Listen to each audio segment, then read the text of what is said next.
देखो vectors affecting equilibrium में first मैंने क्या लिखा था तुम्हें, कंसंट्रेशन, सेकेंड इसके बाद टेम्परेचर, ठीक है। और टेम्परेचर के लिए क्या बोला जाता है, दो टाइप की रिएक्शन होती है, एक तो होती है एक्सोथर्मिक,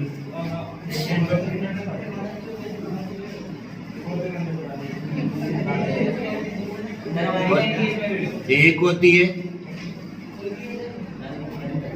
एंडोथर्मिक, ठीक है। एक्सोथर्मिक रिएक्शन क्या होती है, ऐसी रिएक्शन जिसमें कुछ हीट इवॉल्व होती है, और एंडोथर्मिक ऐसी रिएक्शन होती है जिसमें हीट या एनर्जी की क्या होती है, रिक्वायरमेंट होती है ना। मतलब अगर कोई रिएक्शन एंडोथर्मिक होती है तो वो हाई टेम्परेचर पे फेवरेबल होती है, या बोल लो एंडोथर्मिक रिएक्शन के लिए अगर तुम टेम्परेचर बढ़ाओगे तो वो रिएक्शन क्या हो जाएगी, इजीली प्रोसीड हो जाएगी, ठीक है। तो क्या बोला जाता है कि अगर रिएक्शन कैसी होती है, एंडोथर्मिक होती है, तो टेम्परेचर इंक्रीज करने पे जो इक्विलिब्रियम होता है वो किस डायरेक्शन में शिफ्ट होता है, फॉरवर्ड डायरेक्शन में शिफ्ट होता है, क्योंकि रिएक्शन आगे बढ़ेगी, है ना। एंडोथर्मिक रिएक्शन का मतलब ही क्या होता है, ऐसी रिएक्शन जो नॉर्मल टेम्परेचर पे नहीं हो पा रही है उसको तुम टेम्परेचर बढ़ा के एनर्जी दे देते हो तो वो रिएक्शन होने लग जाती है। रिएक्शन होने का मतलब क्या होता है, एक रिएक्टेंट जो है वो किस में कन्वर्ट होने लग जाएगा, प्रोडक्ट, ठीक है। तो एंडोथर्मिक रिएक्शन के लिए बोला जाता है कि अगर रिएक्शन एंडोथर्मिक है तो टेम्परेचर को इंक्रीज करने पे जो इक्विलिब्रियम है वो किधर शिफ्ट हो जाएगा, फॉरवर्ड डायरेक्शन में। इसका मतलब है कि रिएक्टेंट प्रोडक्ट में कन्वर्ट होने लग जाएगा, ठीक है। इसके अपोजिट अगर रिएक्शन कैसी होती है, एक्सोथर्मिक होती है, तो एक्सोथर्मिक रिएक्शन ऐसी रिएक्शन होती है जिसमें रिएक्शन के दौरान during the reaction some amount of energy is released in the form of heat, ठीक है। हीट की फॉर्म में कुछ एनर्जी रिलीज होती है। इसका मतलब क्या है कि एक्सेस टेम्परेचर को वो हीट की फॉर्म में निकाल रही है। इसका मतलब है कि वो रिएक्शन जो है कम टेम्परेचर पे होती है। अगर ऐसी रिएक्शन के लिए तुम टेम्परेचर बढ़ाते हो तो फिर ऐसी रिएक्शन फेवरेबल नहीं हो पाएगी। क्यों? क्योंकि उसको तो वैसे ही टेम्परेचर की रिक्वायरमेंट नहीं है, वो तो एक्सेस एनर्जी को लिबरेट कर रही है, और तुम अगर उसको एनर्जी दोगे तो फिर ऐसी रिएक्शन नहीं हो पाएगी। या बोल लो ऐसी रिएक्शन में रिएक्टेंट प्रोडक्ट में कन्वर्जन नहीं होके प्रोडक्ट वापस किस में कन्वर्ट होने लग जाता है, रिएक्टेंट में, ठीक है। तो क्या बोला जाता है कि अगर एक्सोथर्मिक रिएक्शन होती है तो उसके लिए टेम्परेचर इंक्रीज करने पे इक्विलिब्रियम किस डायरेक्शन में आता है, बैकवर्ड डायरेक्शन, एक्सोथर्मिक के लिए। और एंडोथर्मिक के लिए अगर रिएक्शन में टेम्परेचर इंक्रीज करोगे तो फिर इक्विलिब्रियम कौन सी डायरेक्शन में शिफ्ट होगा, फॉरवर्ड डायरेक्शन में शिफ्ट होगा। आ गई बात समझ में, ठीक है। हाँ, रिवर्सिबल रिएक्शन के लिए ही है। अगर रिएक्शन रिवर्सिबल होगी ही नहीं तो इक्विलिब्रियम की बात की ही नहीं जाएगी, ठीक है। इक्विलिब्रियम एक ऐसी कैरेक्टरिस्टिक होती है जो केवल रिवर्सिबल रिएक्शन में देखी जाती है। इरिवर्सिबल रिएक्शन के लिए इक्विलिब्रियम का कोई मीनिंग नहीं होता, ठीक है। लिखो इसके अंदर जो टेम्परेचर लिखा है ना, टेम्परेचर वाला हेडिंग, इसके अंदर लिखो for exothermic reactions, for exothermic reactions, for exothermic reactions on increasing temperature, for exothermic reactions on increasing temperature,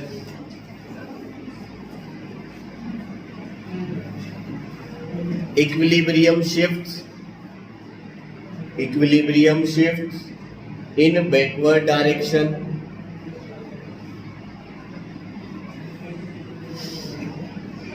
equilibrium shifts at backward direction, whereas for endothermic reactions,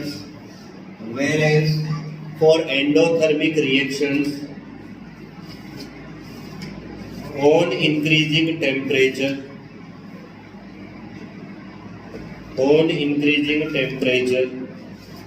equilibrium shifts in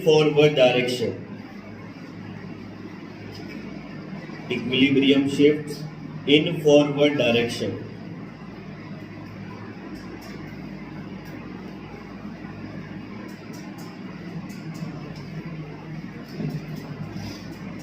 ठीक है, अगर reaction कैसी होती है, exothermic होती है, तो temperature बढ़ाने पे रिएक्शन पीछे आने लगेगी, क्योंकि रिएक्शन एक्सोथर्मिक का मतलब है, ऐसे समझ लो कि रिएक्शन को टेम्परेचर की रिक्वायरमेंट नहीं है। ठीक है, या फिर ऐसे एग्जांपल ले लो कि तुमने पेट भर के खाना खा लिया, अब तुम्हें खाने की रिक्वायरमेंट नहीं है, फिर भी कोई जबरदस्ती खाना खिलाएगा तो फिर क्या करोगे, वोमिटिंग, है ना। तो वही केस एक्सोथर्मिक के साथ है। एक्सोथर्मिक रिएक्शन क्या बोल रही है कि मुझे हाई टेम्परेचर नहीं चाहिए, मेरे पास जो एनर्जी है उसको भी ले जाओ, मैं तो लो टेम्परेचर पे होंगी। फिर अगर तुम उस रिएक्शन में आग लगाओगे, टेम्परेचर बढ़ाओगे, तो उस रिएक्शन को टेम्परेचर तो चाहिए ही, फिर भी तुम जबरदस्ती टेम्परेचर दे रहे हो, तो फिर ऐसी रिएक्शन होना ही बंद कर देगी कि मैं तो नहीं हो रही। इसका मतलब है कि रिएक्टेंट प्रोडक्ट में तो नहीं बदलेगा, प्रोडक्ट वापस से रिएक्टेंट में बदलने लगेगा, तो रिएक्शन पीछे आएगी, तो तुम्हारा इक्विलिब्रियम भी किधर शिफ्ट होगा, बैकवर्ड डायरेक्शन में शिफ्ट होगा।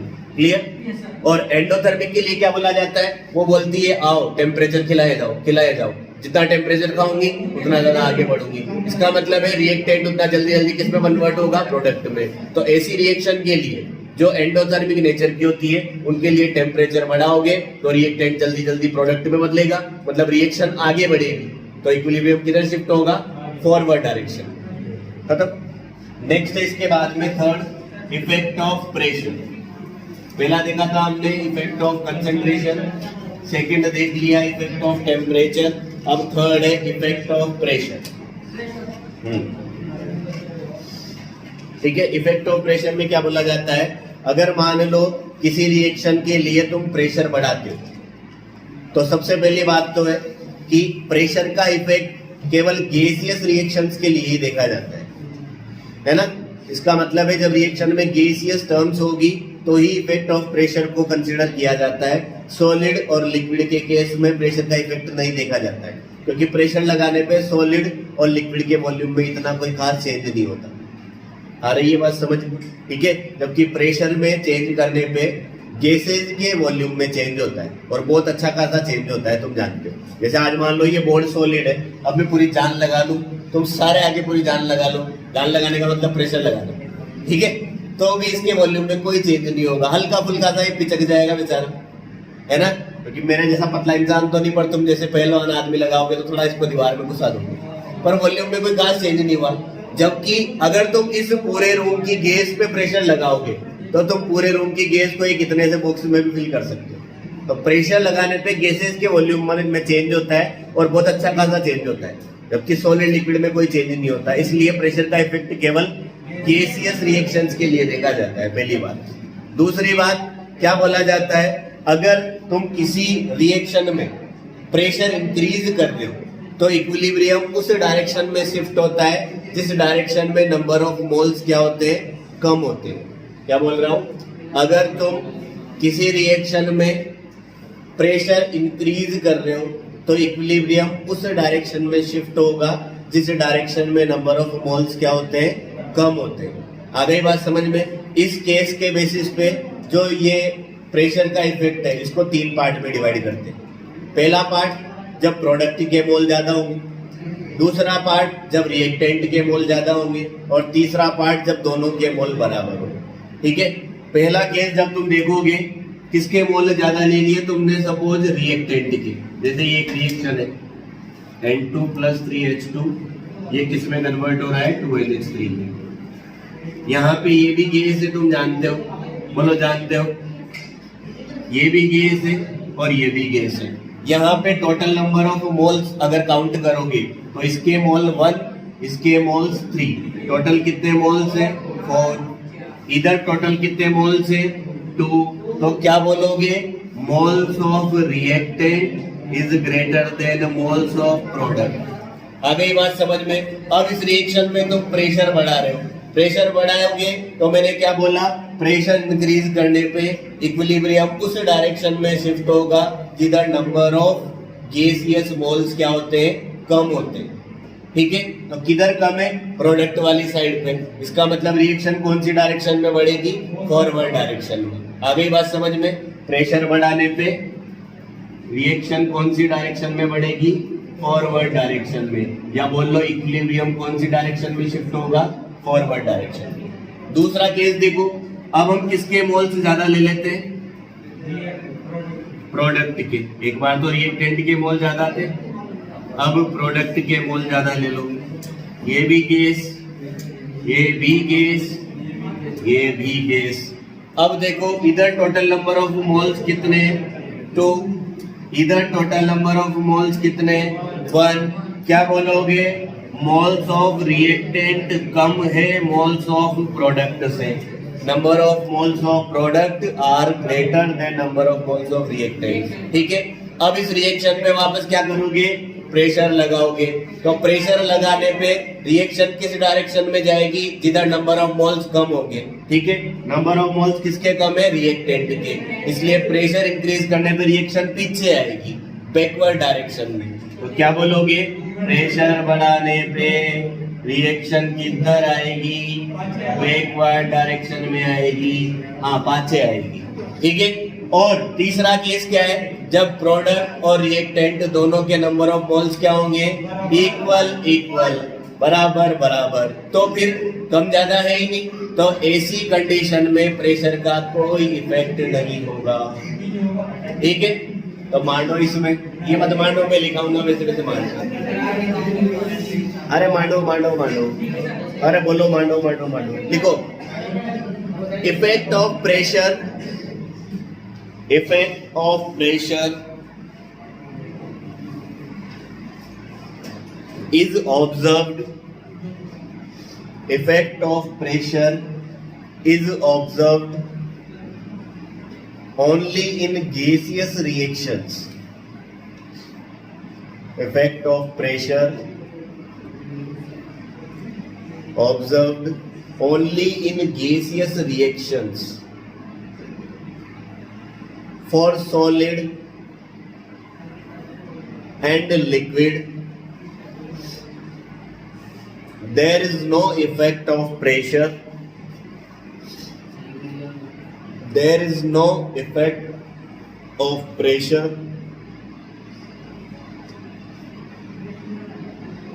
इसके बाद में आगे लिखो लाइन चेंज करके, if we increase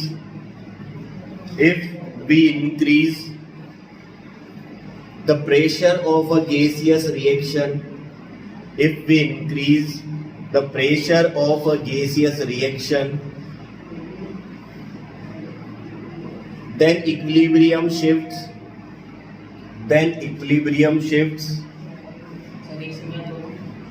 if we increase the pressure of a gaseous reaction, then equilibrium shifts in that direction, then equilibrium shifts in that direction where number of moles, where equilibrium shifts in that direction where number of moles are lower, number of moles are lower. हाँ, लो लिखते हैं। ठीक है, जिधर number of moles क्या होते हैं? कम होते हैं। ठीक है, अब फर्स्ट केस लिखो। हाँ, केस फर्स्ट इसी के अंदर। अब जैसे अपन एग्जांपल देखते हैं ना, तो केस फर्स्ट में लिखो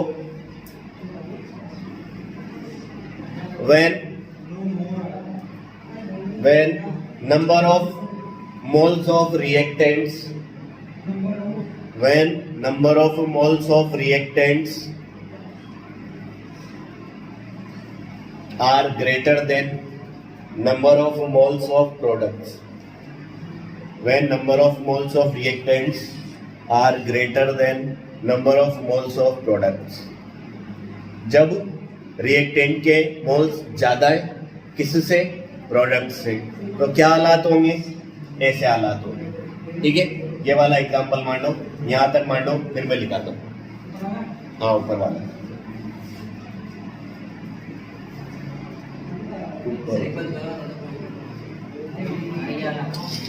जे जहां तक मान ले इसको मान लो।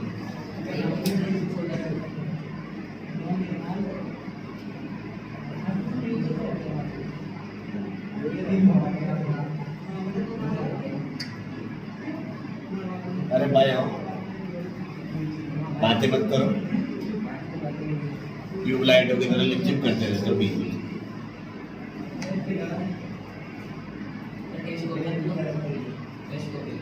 तार की कुछ पहले कहाँ दिया था टेस्ट? वही टेस्ट नहीं दिया तेरे?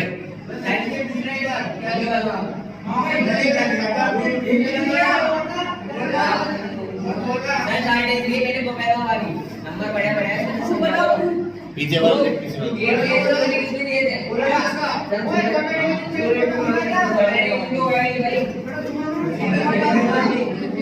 हाँ सुन ले हो जा लिखो बुला लो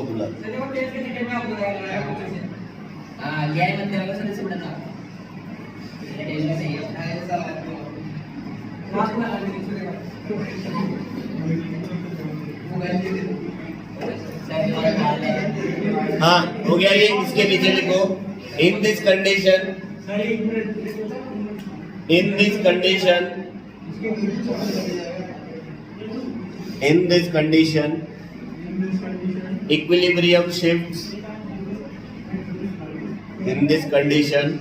equilibrium shifts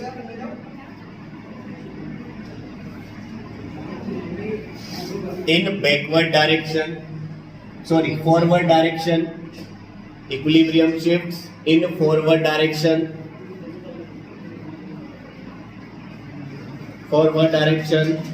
when we increase pressure. ठीक है, इस केस में क्या होगा, रिएक्शन फॉरवर्ड डायरेक्शन में जाएगी क्योंकि नंबर ऑफ मोल्स क्या है, इधर प्रोडक्ट वाली साइड पे कम, तो इधर बढ़ेगी मतलब फॉरवर्ड बढ़ेगी। ठीक है, दूसरा केस लिखो इसके बाद ये वाला, इसमें लिखो केस सेकंड। क्या लिखोगे उसमें, when number of moles of product are greater than number of moles of reactants. पहले रिएक्टेंट के मोल ज्यादा थे, इस बार किसके मोल ज्यादा होंगे, प्रोडक्ट के, मान लो। और फिर ये दूसरा वाला छाप लो, पहला वाला तो छाप चुके, इसलिए उसको यहाँ से तकलिया कर दिया जाए।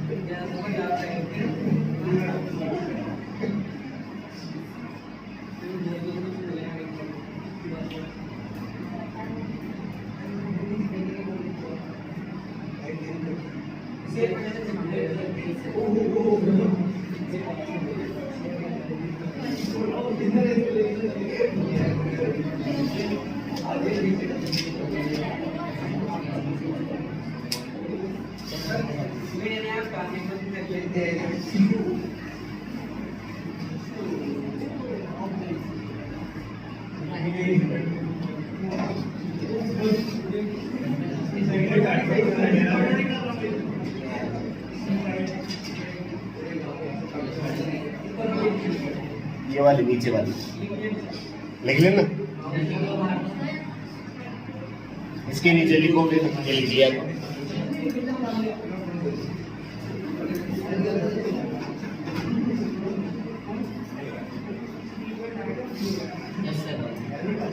लिखो इसके नीचे लिखो, in this condition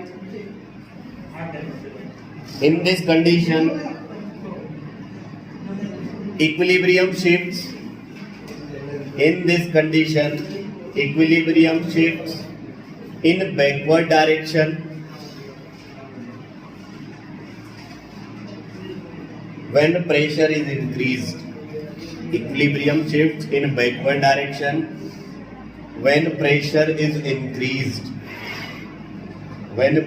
is increased. ठीक है, ये जो दूसरा केस है, जब प्रोडक्ट के मोल ज्यादा है, रिएक्टेंट के कम है, तो इस कंडीशन में प्रेशर बढ़ाने पे नंबर ऑफ मोल्स कम किधर है, रिएक्टेंट वाली साइड पे, तो रिएक्शन पीछे आएगा, ये मतलब बैकवर्ड डायरेक्शन में, तो इक्विलिब्रियम भी किधर आएगा, बैकवर्ड से। कर लिया ये नोट। इसके बाद केस थर्ड क्या है, when number of moles of product are equal to number of moles of reactant. ठीक, और इस कंडीशन में क्या लिख लोगे, there is no effect of pressure. हाँ,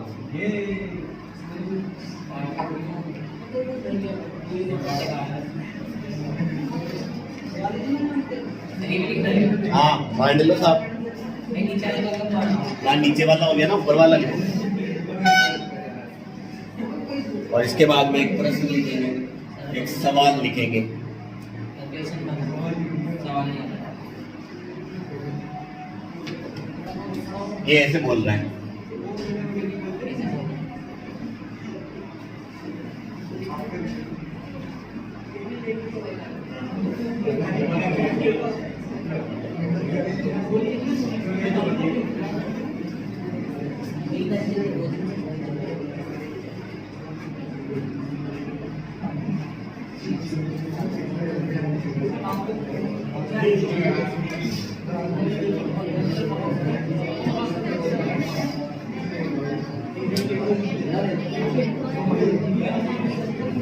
ठीक है लिखो।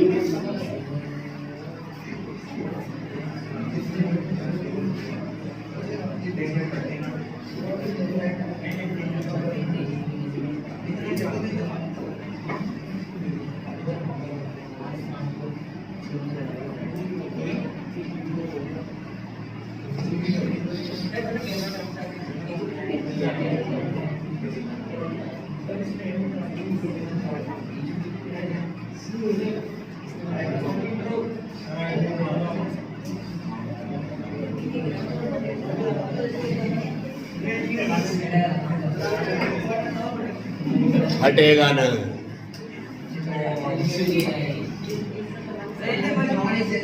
तुम इधर उधर हो जाओ, ये हटेगा ना। देखो ये क्वेश्चन है, एनालाइज, ठीक है, पर जेड पसंद नहीं आ रहा हो तो ऐसे लिख लेना, ठीक है। Following reaction N2 plus O2, ये रिएक्शन करके बना रहे हैं 2NO नाइट्रिक ऑक्साइड, ठीक है। इसके लिए जो डेल्टा H है, एंथैल्पी चेंज ऑफ रिएक्शन, वो ग्रेटर देन 0 है। Predict the effect of changes at equilibrium due to following reason, due to following reason factor, मैंने रिएक्शन लिख दिया, ड्यू टू फॉलोइंग फैक्टर। और पहला फैक्टर है टेम्परेचर और दूसरा है प्रेशर। क्या बोल रहा है? व्हेन प्रेशर इज इंक्रीज्ड, और सेकंड है व्हेन टेम्परेचर इज डिक्रीज्ड।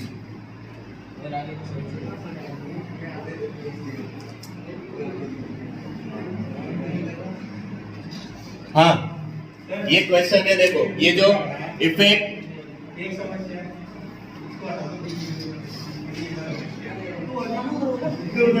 देखो इधर ये क्वेश्चन देख लो, इधर समझ लो, ये फैक्टर्स अफेक्टिंग इक्विलिब्रियम से कैसे क्वेश्चन बनते हैं, ऐसे क्वेश्चन बनते हैं। ये रिएक्शन दे दी तुम्हें, इसके लिए delta H is greater than 0 दे दिया, और तुमसे पूछ रहा है कि क्या इफेक्ट होगा इस रिएक्शन पे, कब? जब तुम प्रेशर को बढ़ाओगे, और दूसरा जब तुम टेम्परेचर को घटाओगे, है ना। When pressure is increased and when temperature is decreased. तो पहला प्रेशर के लिए देखो, मैंने क्या बताया था, प्रेशर के लिए चेक करने नंबर ऑफ मोल्स, जिधर कम होंगे उधर बढ़ेगी रिएक्शन, सीधी सादी बात, बाकी सब खत्म, ठीक है।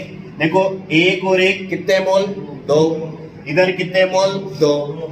रिएक्टेंट के मोल और प्रोडक्ट के मोल क्या हो गए? बराबर बराबर, और अगर बराबर हो गए तो प्रेशर का कोई इफेक्ट नहीं होगा, ठीक है, प्रेशर का कोई इफेक्ट नहीं होगा, ठीक है। तो there is no effect of pressure on given reaction, ठीक है। इस रिएक्शन के लिए प्रेशर का कोई इफेक्ट नहीं होगा, क्योंकि रिएक्टेंट और प्रोडक्ट दोनों के नंबर ऑफ मोल्स क्या होंगे? सेम होंगे, ठीक है। मैंने 3 केस लिखा है ना तुम्हें, उनमें से एक केस आ गया। दूसरा देखो इसके बाद, व्हेन टेम्परेचर इज डिक्रीज्ड। अब टेम्परेचर के लिए ये देखना होगा कि रिएक्शन एक्सोथर्मिक है या एंडोथर्मिक है, तो उसका जुगाड़ तुम्हें क्वेश्चन देगा। क्या जुगाड़ दिया है? देखो डेल्टा H बड़ा है 0 से। अब अगर इसको तुम मैथ्स की निगाहों से देखोगे, किसकी निगाहों से देखोगे? मैथ्स की निगाहों से देखो, तो ये डेल्टा H जो है ग्रेटर देन 0 का मतलब है कि डेल्टा H कैसा है? पॉजिटिव है। और डेल्टा H पॉजिटिव कब होता है? जब रिएक्शन एंडोथर्मिक होती है। बोलो, आ रही है बात समझ में? ये तुम जानते हो, नहीं जानते तो अब जान लो कि जिस रिएक्शन के लिए एंथैल्पी चेंज पॉजिटिव होता है वो रिएक्शन एंडोथर्मिक होती है। ठीक है, तो ये रिएक्शन क्या है? एंडोथर्मिक। और एंडोथर्मिक रिएक्शन के लिए क्या लिखा हमने?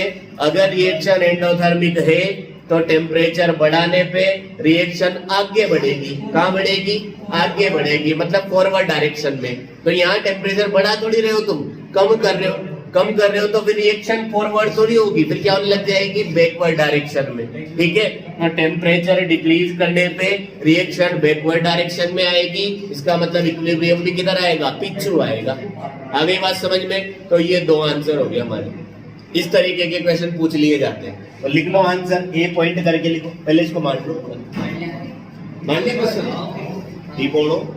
लिखो एक आंसर, लिखो एक आंसर। मैं एक बार लिखा के बता देता हूँ, प्रस्तावना बांध देता हूँ, बाकी के फिर क्वेश्चन तुम अपने हिसाब से करो। अरे तुम लिखोगे मैं तो बोलूंगा।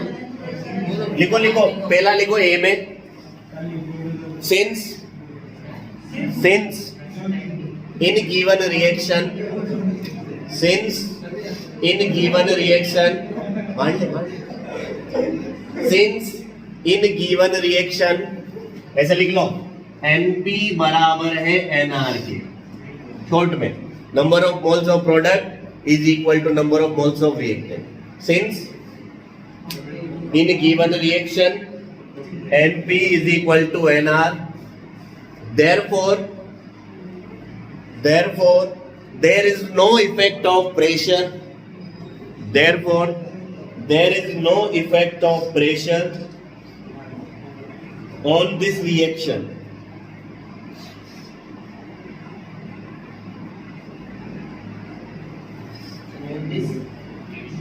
This reaction, there is no effect of pressure on this reaction. खत्म। B part लिखो। B part के लिए लिखो, since delta H is greater than 0, since delta H is greater than 0 in given reaction,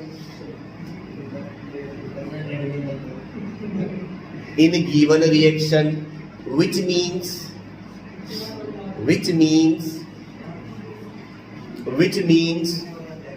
reaction is endothermic, since delta H is greater than 0 in given reaction, which means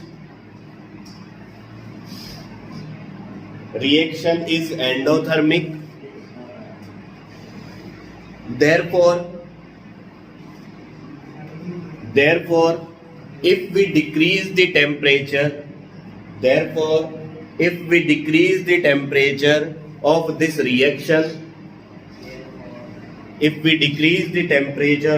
reaction, then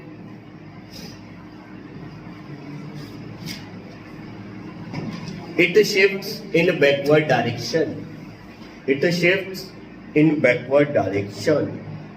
तो इस प्रकार के प्रश्न तुम करने की स्थिति में हो। Are you able to solve such questions?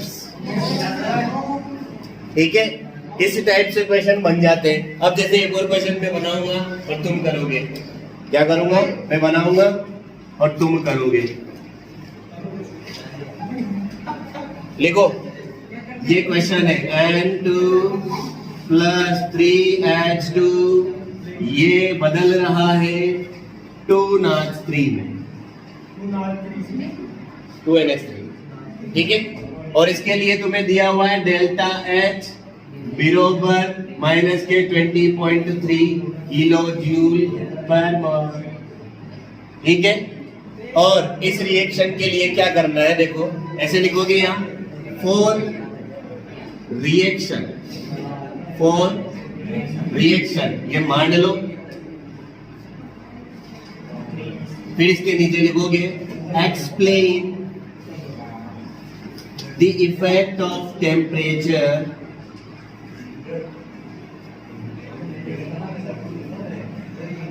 And pressure at equilibrium. देखो कितना सिंपल है। इस रिएक्शन के लिए टेम्परेचर और प्रेशर का इफेक्ट बताओ। कब बताओ? इक्विलिब्रियम पे बताओ। कब बताओ?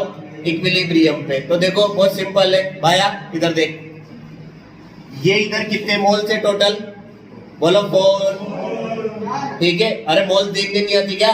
ये आगे जो स्टोइकियोमेट्री होती है ना, ये नंबर ऑफ मोल्स है, इसके आगे कुछ नहीं है तो सबका मान एक। इसके आगे तो ऑलरेडी 3 है, तो 3 + 1 कितना होता है? मैं नहीं बताऊंगा, 4 होता है। ठीक है, तो रिएक्टेंट्स के मोल कितने? 4। प्रोडक्ट्स के मोल कितने? 2। ये बड़ा है कौन? रिएक्टेंट। किससे? प्रोडक्ट से। अब अगर ऐसी रिएक्शन के लिए तुम प्रेशर बढ़ाओगे तो रिएक्शन किधर बढ़ेगी? फॉरवर्ड डायरेक्शन में, है ना? तो क्या बोलोगे? For given reaction number of moles of reactants are greater than number of moles of products.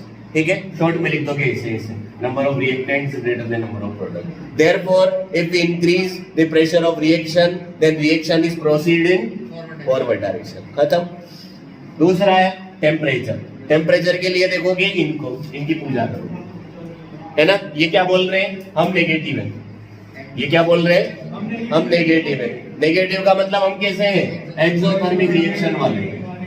हम कैसे हैं? एक्सोथर्मिक रिएक्शन वाले। और एक्सोथर्मिक रिएक्शन वाले क्या बोलते हैं? अगर तुम टेम्परेचर को बढ़ाओगे तो हमारे बस की बात नहीं रहेगी, है ना? हम रिएक्टेंट को प्रोडक्ट में नहीं बदलेंगे, तो फिर प्रोडक्ट क्या बोलता है? कोई बात नहीं, हम रिएक्टेंट में बदलने लग जाएंगे। इसका मतलब एक्सोथर्मिक रिएक्शन है, तो अगर इस रिएक्शन के लिए तुम टेम्परेचर को बढ़ाओगे तो रिएक्शन किधर आएगी? पिछवाड़ी आएगी। ठीक है, बैकवर्ड डायरेक्शन में आएगी। तो मान लोगे भाई ऐसी घटना? बोलो मान लेंगे। इसके बाद अगला प्रश्न लिखो, या एक काम करो, लास्ट लिखो 4। थर्ड था ना टेम्परेचर, प्रेशर। इसके बाद 4th लिखो कैटालिस्ट। इसके बाद लिखो भाई कैटलिस्ट। क्या लिखो? 4th है कैटालिस्ट।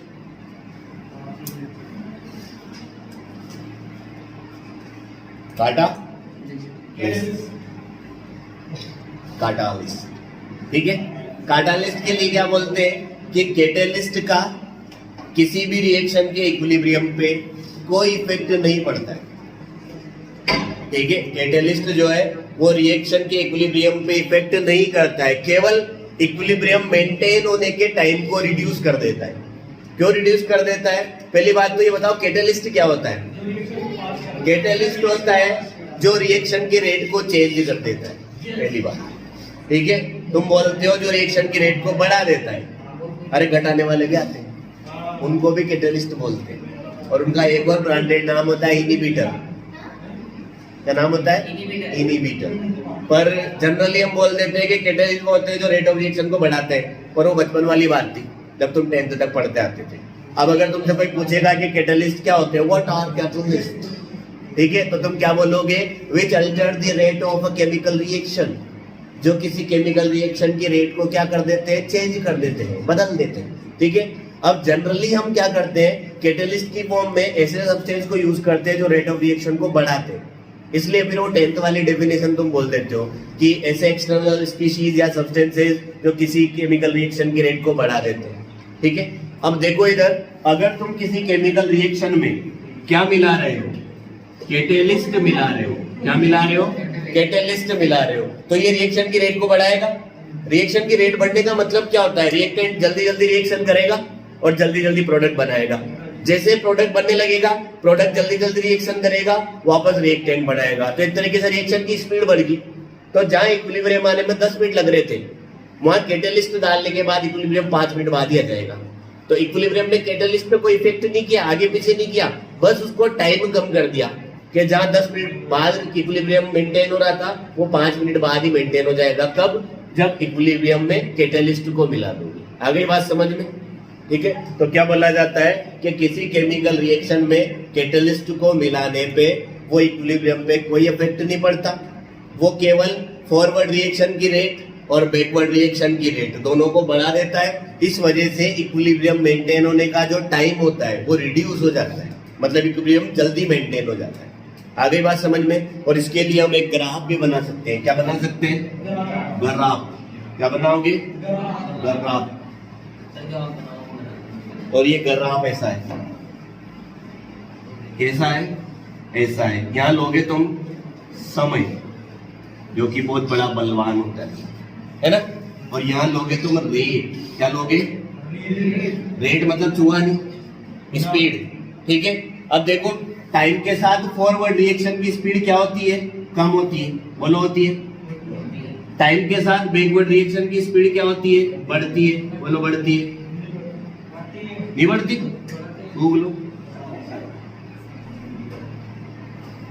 और फिर देखो इक्विलिब्रियम मेंटेन हो जाएगा तो दोनों रिएक्शन की रेट क्या हो जाती है? बराबर। यही तो बोलते हो तुम। पहले रिएक्टेंट क्या होता है? भरपूर होता है, प्रोडक्ट तो बना ही नहीं, अभी तो मार्केट में आया ही नहीं। रिएक्शन होगी तभी तो प्रोडक्ट आएगा। तो स्टार्टिंग में रिएक्टेंट बहुत सारा है तुम्हारे पास, तो रिएक्शन होगी तो स्टार्टिंग में रिएक्शन की डायरेक्शन इधर होगी, मतलब फॉरवर्ड रिएक्शन की रेट ज्यादा होगी। धीरे धीरे रिएक्टेंट कम होने लगा, और प्रोडक्ट बढ़ने लगा। अब जब प्रोडक्ट बढ़ रहा है तो फिर इसकी स्पीड इधर से क्या होने लगती है? पहले कम थी, जैसे जैसे बढ़ेगा वैसे स्पीड बढ़ेगी। तो बैकवर्ड रिएक्शन की स्पीड तो क्या होती है? इंक्रीज होती है, और फॉरवर्ड रिएक्शन की स्पीड क्या होती है? डिक्रीज होती है। फिर एक टाइम ऐसा आता है जब फॉरवर्ड और बैकवर्ड रिएक्शन की स्पीड क्या हो जाती है? बराबर। इसे तुम क्या बोल देते हो? State of equilibrium. क्या बोल देते हो? State of equilibrium. आई बात समझ में? ठीक है। अब जैसे ही तुमने रिएक्शन में क्या कर दिया? कैटलिस्ट डाल दिया, तो क्या होगा? रिएक्शन जल्दी जल्दी होने लगेगी, तो फॉरवर्ड रिएक्शन भी जल्दी होगी, और बैकवर्ड रिएक्शन भी क्या होगी? जल्दी। तो ये जो रेट थी, जो यहाँ पे इक्वल हुई थी, ये इतने कम टाइम पे यहीं पे इक्वल हो जाएगी। मतलब कैटलिस्ट की प्रेजेंस में यहीं पे क्या हो गया? फॉरवर्ड और बैकवर्ड रिएक्शन का रेट क्या हो गया? इक्वल हो गया। कब? जब तुमने कैटलिस्ट डाल दिया। इसका मतलब ये है कि इक्विलिब्रियम तो यही मेंटेन हो रहा है, बट कैटलिस्ट को डालने पे इक्विलिब्रियम में जो इतना टाइम लग रहा था, वो टाइम इतना ना लग के केवल इतना सा लगेगा। मतलब कैटलिस्ट क्या करता है? रिएक्शन की स्पीड को बढ़ा देता है, उसकी वजह से जो इक्विलिब्रियम मेंटेन होने का जो टाइम पीरियड है वो क्या हो जाता है? कम हो जाता है। बाकी इसका कोई इफेक्ट नहीं होता। आगे बात समझ में? यहाँ बोलोगे प्रेजेंस ऑफ कैटलिस्ट, ये हो गया, खत्म हो गया। ठीक है साहब, बना लो इसको, फिर लिखते हैं इसके नीचे। सर हो गया?